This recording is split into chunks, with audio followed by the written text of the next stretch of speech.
keep moving for 20 minutes and just stay on your feet, and then sit down for 10 minutes and take a break. I'm Ronnie, and you're listening to Clean With Me, the podcast where I walk you through cleaning your house step by step. When you clean along with this show, you'll get more done in less time so you can spend the rest of your day doing what matters most to you. Thanks for joining me. In today's episode, I'm going to talk you through 20 minutes of housework. This is not a speed clean by any means. This would be a good episode to listen to if you're having trouble getting started. Maybe you're feeling tired and you're trying to get started with a little bit of housework. The first thing I want you to do, if you haven't already done so, is get dressed for the day all the way to the shoes.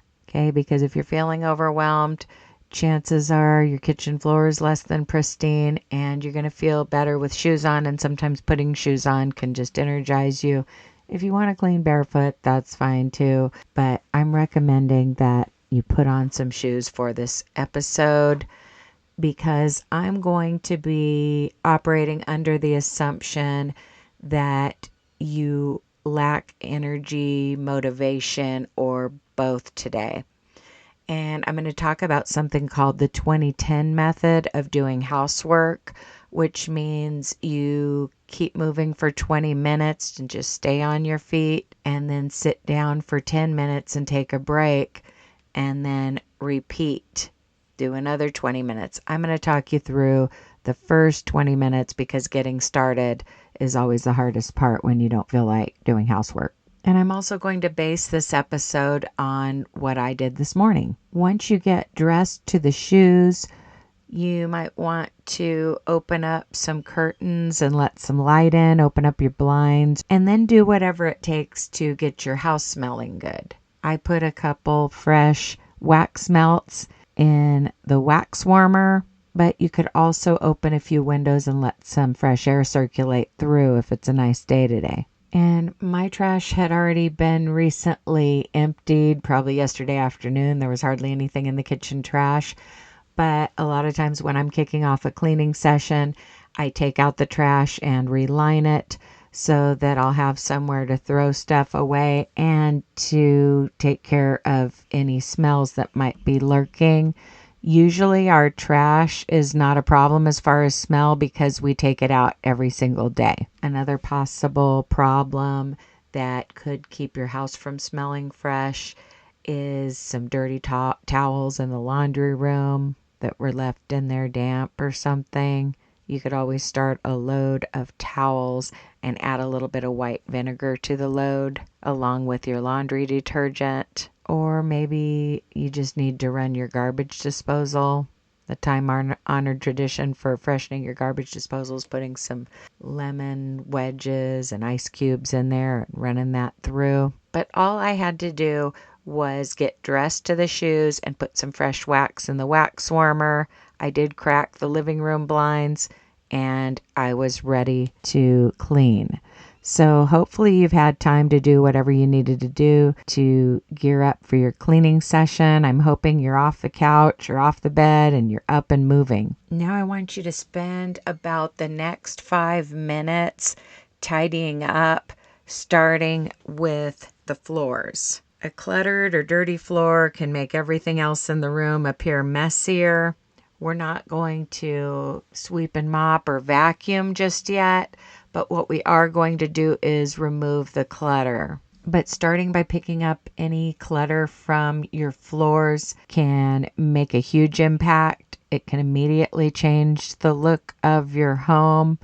I mean, it's not that embarrassing if someone walks in and you haven't vacuumed in a while. But what is embarrassing is when there's stuff all over your living room floor or your front entrance is cluttered. I feel so much better when I make sure that my living room floor is picked up and my throw pillows are straightened. Makes a huge difference. And also picking up my bedroom floor makes a huge difference. If I've left any dirty laundry on the floor, I get that into the hamper.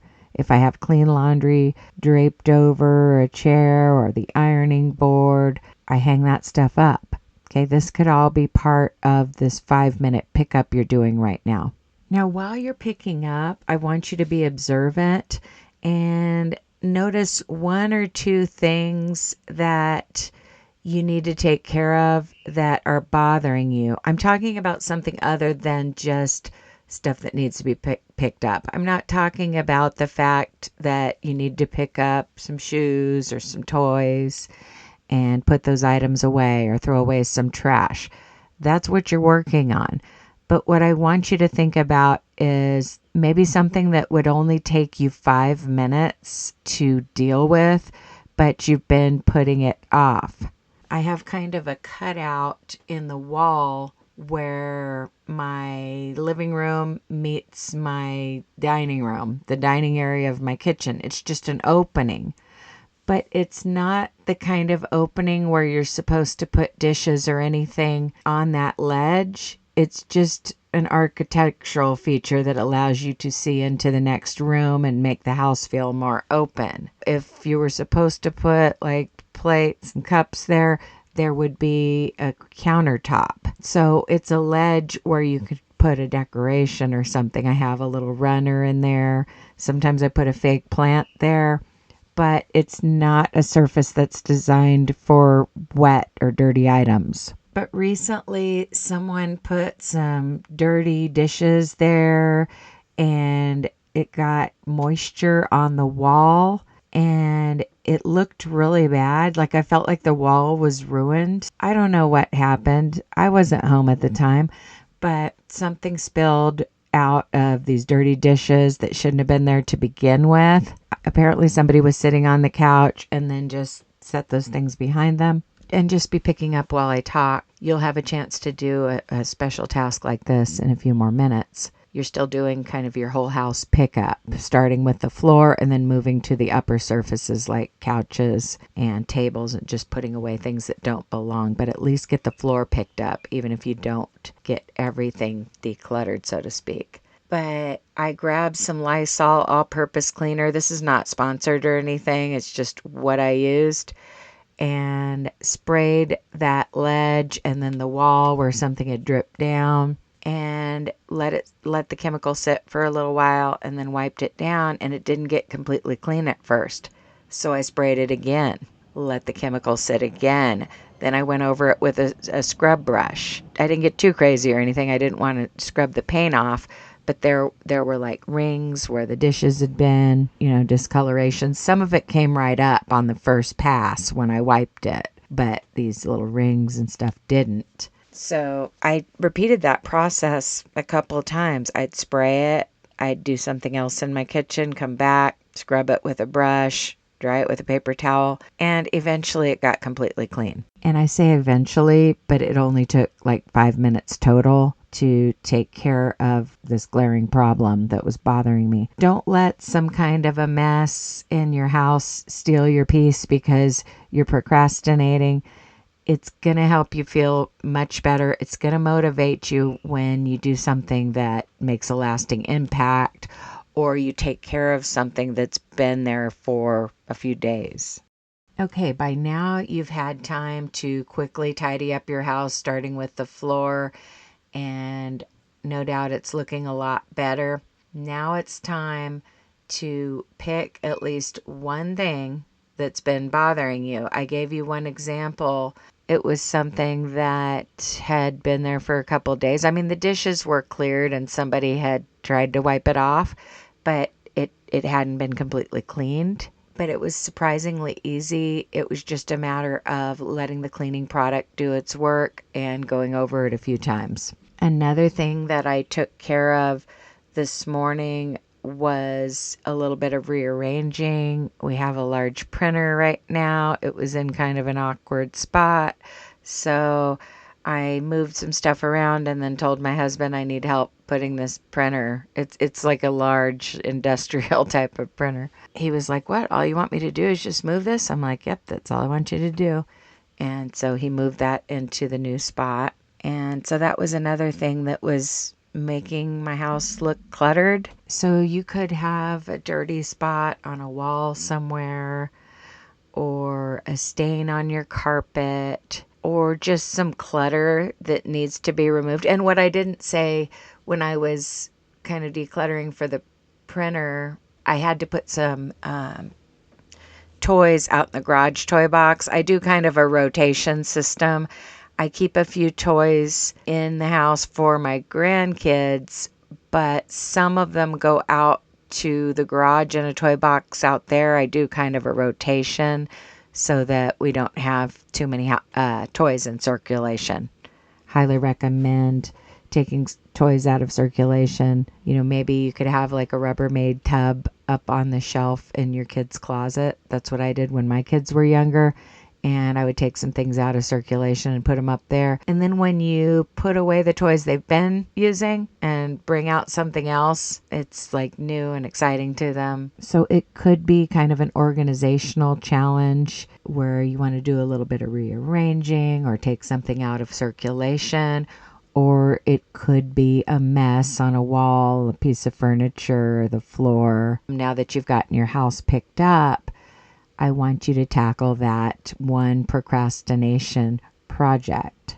So I'm going to give you just a little bit longer to do that. I know I mentioned 2 projects, scrubbing that wall and removing some toys so that we could move the printer. But I want you to do at least one procrastination project. And by the way, another procrastination project to do soon is just getting your paper clutter in order.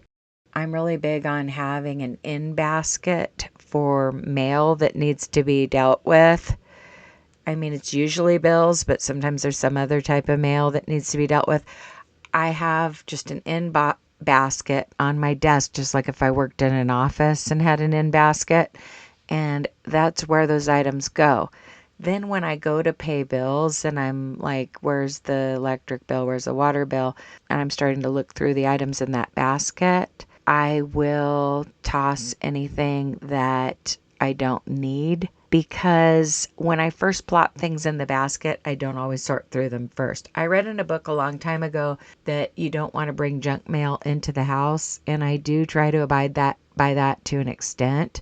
So let's say my husband and I are out running errands. We stop by the mailbox. I try to throw away the obvious junk mail before even walking into the house, and then the rest of the items go into that in basket. But if somebody else brings in the mail and everything ends up in the basket, that's okay too, because when I go to pay my bills, which I typically do once a month now, I toss anything that I didn't need.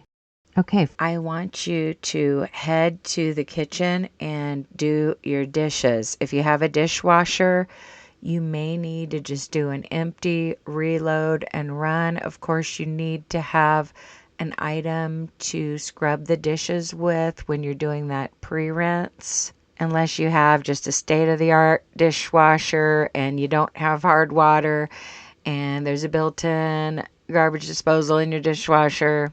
I get it. Some people are able to just stick things right in, but most of us need to do a pre-rinse of those dishes as they're going into the dishwasher. So once you empty it, you need to have either a scrub brush on a handle or some type of abrasive sponge like a Scrub Daddy, Scrub Mommy, Scotch-Brite, just whatever you have. A lot of times I'm just using the scrub brush on a stick when I'm just pre-rinsing things, scraping the food off under running water to put them in the dishwasher. I'm more likely to use the Scrub Mommy sponge when I'm washing dishes by hand, which typically I wash a few pots and pans by hand, and that way I use that sponge that has the abrasive side and then the soft side. But when you're preparing things for the dishwasher, you don't really need that soft side to remove any greasiness. You need to just get the chunks off and then let the dishwasher do the rest of the work. So that's why a lot of times I just use the scrub brush on a handle. So super easy if you just need to do an empty, reload, and run of your dishwasher. That's going to make you feel so good. You're likely going to be able to fit everything or almost everything into your dishwasher. Or if you're facing a disaster, you'll at least put a dent in those dirty dishes and you can get the rest of the stuff soaking if you before you take your break. Because remember, we're talking about 20 minutes on, 10 minutes off. It's similar to the Pomodoro method, but different lengths of time. But of course, if you're hand washing, get any difficult items soaking, the pots and pans, and then pre-rinse and soak that first sink load and just start washing your cups, your bowls. Wash all the easy stuff first. Those items that are submerged in your soapy water that are going to take a little time to get clean, that need more scrubbing, save those for last.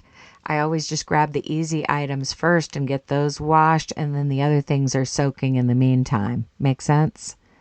I know sometimes I state the obvious on this show, but I'm talking you through your housework, and you might need these reminders to help you keep focused and on task. But while you're finishing up the dishes, I'll talk a little bit more about paper clutter. Just, not right now, but at some point, you want to have a really good system for managing your finances. If you're the one taking care of the bills, you've got to get organized. It's a good idea to create a spreadsheet with all of your expenses on it. It's also a good idea to use an app. I use the EveryDollar app. This is not sponsored, but it's a budgeting app that I use. And also, you need to either assign each bill to a certain payday or just stay completely ahead of things and pay all of your bills once a month. Okay. But some people don't have the self-discipline. I'm older now, but some people don't have the self-discipline to leave the money in the bank and pay their bills once a month. So if that's you or your spouse, you might want to assign each bill to a certain paycheck. That way you know how much you have left of that paycheck, if you're living paycheck to paycheck. But you need a system, and at some point you need to sit down and get organized with your bills and your finances. Another thing you need to do is have a calendar, whether it's an electronic calendar or a wall calendar. Now, I do save things in my phone on an electronic calendar, and when I was working just a 40-hour remote job from home, that calendar was everything because I needed little reminders for meetings and whatnot. But I found that for me and my husband, just keeping track of things, appointments and social engagements and trips and graduations and all the things, that it helps us to also write things down on a physical calendar that's on the wall that we can both reference. That way, when one of us is making an appointment, the other can look at that calendar. And you can also use your calendar to keep track of bills. I have a different one for that. I have a planner in a binder, and I used to write down on each payday which bills I needed to pay, but now I have just this new system where I'm just paying all of my bills the same day of the month, which is the 15th. I mean, I give myself a little grace. It can be either the 14th or the 15th. And sometimes it can spread across those 2 days. But I pay all the bills at that time. And I keep track of that in the Notepad app of my phone combined with the budgeting app. You've got to have a system, though. And having all your bills in one place can make a difference. And I know you've probably gone paperless with a lot of your bills, but with some of them that you need to pull out that physical bill, you need an in basket for that. Hopefully you got your house picked up, your dishes done, or at least started, and you took care of one glaring problem in your house that's been bothering you. Now it's time to take a 10-minute break and hopefully start another 20-minute cleaning session. And I've got a whole catalog of episodes you can listen to, and I doubt you've heard all of them. So, by the way, if you like longer episodes, be sure to subscribe to the bonus episodes. Special thanks to those who have already started supporting the show to unlock those episodes. But even just listening to these free episodes helps me. Happy cleaning, and I'll talk to you soon.